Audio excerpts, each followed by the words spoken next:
Welcome to ఆటాపాట.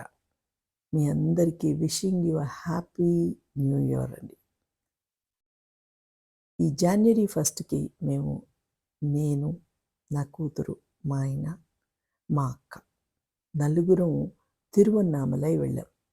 అక్కడ గిరి ప్రదక్షిణం చేయాలి అని మొక్కుకుని మరీ వెళ్తున్నాము. గిరి ప్రదక్షిణం అంత ఈజీ కాదు. 14 కిలోమీటర్ల కొండ.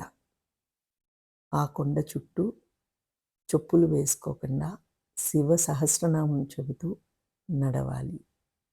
చాలా కష్టమైన విషయమే. అయినా సరే మొక్కుకున్నాం. చూసారా ఎంతమంది లక్షల్లో జనాలున్నారు. మా అక్క కొడుకు హరికృష్ణ, వాడు is the director of cyber security for Telangana and Andhra Pradesh. వాడు మమ్మల్ని, ఇదిగో వీడేనండి, వాడు మమ్మల్ని శివుడి గుడికి రాయల్గా లోపలికి తీసుకెళ్ళాడు. పులిహోర అది కూడా ఇప్పించాడు. చాలా టేస్టీగా ఉండింది. అసలు ఈ గుడి ఎలా చెక్కారు ఏంటి, అంత పెద్ద గుడి అప్పట్లో వాళ్ళు ఎన్ని కష్టాలు పడి చెక్కుంటారు. ఆ ఆర్కిటెక్చర్ చూస్తుంటే చాలా అద్భుతం అనిపించింది నాకు పెళ్ళి కాకముందర నేను ఈ గిరి ప్రదక్షిణం నా స్నేహితులతో పాటు నడిచానండి. అప్పుడు శివ సహస్రనామం చదువుతూ మరీ నడిచి దండం పెట్టుకున్నాను. నాకు దెబ్బకి పెళ్ళైపోయింది. పెళ్ళయిన తర్వాత కొన్ని రోజుల తర్వాత, అంటే నాకు కొడుకు పుట్టిన తర్వాత మా ఆయన అడిగారు నన్ను, సిస్టమ్ ముందర కూర్చుని, నువ్వు అప్పుడు గిరి ప్రదక్షిణం చేసావు కదా, అది ఆ గుడి పేరేంటి, ఆ ఊరు పేరేంటి అని అడిగారు. అడిగితే నేను తిరువన్నామలై అన్నాను. సరే, ఈ స్టార్టెడ్ టైపింగ్ అనమాట.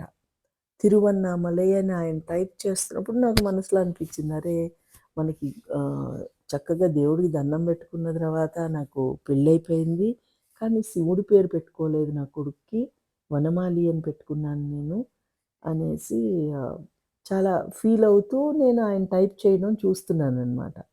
చూస్తుంటే అక్కడ తిరువన్నామలై అనే స్పెల్లింగ్లో నాకు వనమాలి అనే అక్షరం కనిపించగానే నిజంగా ఒళ్ళంతా పులకరింతతో మునిగి తేలానండి నేను ఆ రోజున. నడుస్తున్నప్పుడు ఇంక ఏది మొయ్యలేము. అందుకని నేను ఈ బాటిల్ని కూడా చూడండి ఎలాగో దుపటాకి క్లిప్ చేసుకుని మరీ మోస్తూ నడుస్తున్నాను. మొదట్లో చాలా హుషారుగా మొదలవుతుంది. దాని తర్వాత ఇంకా నత్తనడక వేయడం మొదలెడతాం. దారిలో చాలా శివలింగాలు అవన్నీ చూసుకుంటూ, ఇదైతే చాలా గొప్ప విషయం అండి. ఏంటంటే కాళ్ళు విపరీతంగా నొప్పులెడతాయి, పాదాలు. మా అక్క కొడుకు ఒకటి కనిపెట్టాడు. ఏంటంటే చల్లటి సోడాని పాదాల మీద వేస్తే దెబ్బకి నొప్పులు మాయమవుతాయి అన్నమాట. అలాగే మేము సోడా కొనుక్కుని కాళ్ళు కడుక్కుంటూ ఉన్నాము. మీరందరూ కూడా వెళ్తే ఖచ్చితంగా పాదాలు నొప్పులెడతాయి నడుస్తున్నప్పుడు. మీరు సోడాతో కడగండి, సూపర్గా ఉంటుందన్నమాట. ఎంత చల్లగా భలే అనిపిస్తుంది. ఇంకా మేము నడిచి నా కూతురైతే, అమ్మ ఇంకా ఎంత దూరం, అమ్మ ఇంకా ఎంత దూరం అని అడిగితే, ఇదిగో ఇంకా కొంచెం దూరమే అంటూ 14 కిలోమీటర్లు నడిపించాము దాన్ని. సో మొదట్లో మనకి ఇబ్బంది అనిపించినా కూడా అది ఎప్పుడైతే మనం 14 కిలోమీటర్లు నడిచి ముగిస్తున్నామో అప్పుడు పరమానందంగా ఉంటుందండి. భక్తి విలువ మనకి అప్పుడు తెలుస్తుంది.